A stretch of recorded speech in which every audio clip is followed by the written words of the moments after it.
아홉은 어디 있느냐? 누가복음 17장 11절 말씀입니다.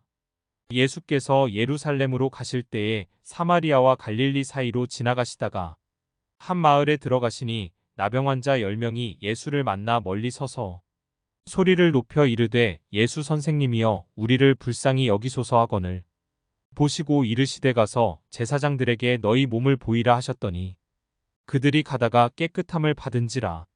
그 중에 한 사람이 자기가 나은 것을 보고 큰 소리로 하나님께 영광을 돌리며 돌아와 예수의 발 아래에 엎드리어 감사하니 그는 사마리아 사람이라. 예수께서 대답하여 이르시되 10사람이 다 깨끗함을 받지 아니하였느냐? 그 아홉은 어디 있느냐?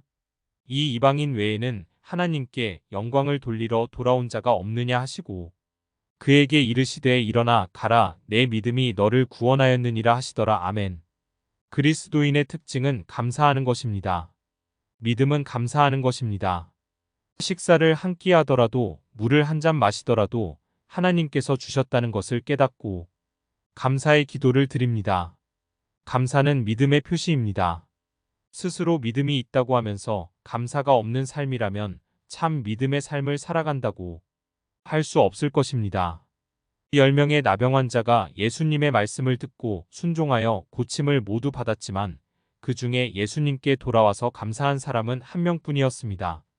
9명의 나병 환자는 병은 고침받았지만 구원은 받지 못하였으나 예수님께 돌아와서 감사를 하였던 나병 환자는 병도 고침받고 믿음으로 구원도 받게 됩니다. 그리스도인은 어떠한 조그만 것에라도 도움을 받았다면 감사를 표현하는 삶을 살아야 된다는 교훈을 받습니다. 저는 중국 상해에 살고 있는 염효빈 집사님께 감사를 드립니다.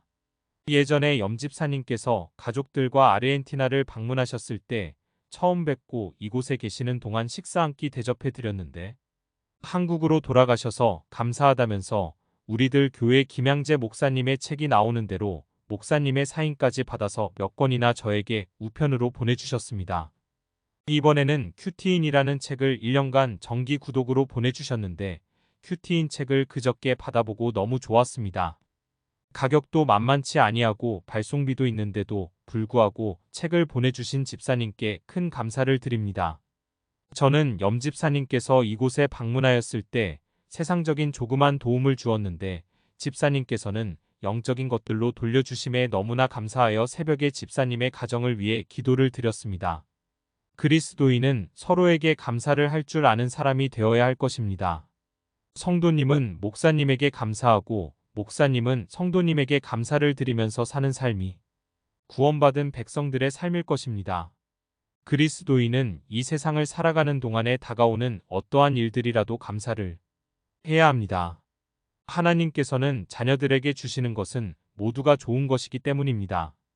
마태복음 7장 11절 말씀에는 너희가 악한 자라도 좋은 것으로 자식에게 줄 알거든 하물며 하늘에 계신 너희 아버지께서 구하는 자에게 좋은 것으로 주시지 않겠느냐고 말씀하십니다. 예수 안에서는 고난도 좋은 것이며 죽음도 좋은 것이기 때문입니다. 고난을 통해서 예수님께 더 가까이 가게 되고 육체의 죽음을 통해서 영원한 천국에 들어가기 때문입니다. 치료가 불가능한 나병이 들었더라도 그 나병으로 인하여 예수님을 만나게 되었으므로 좋은 것이 된 것입니다.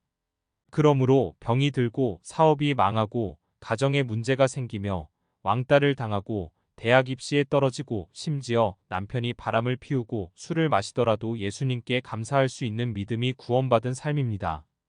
그리스도인은 세상에 있는 것에 많고 적음에 연연하지 않고 살아야 합니다.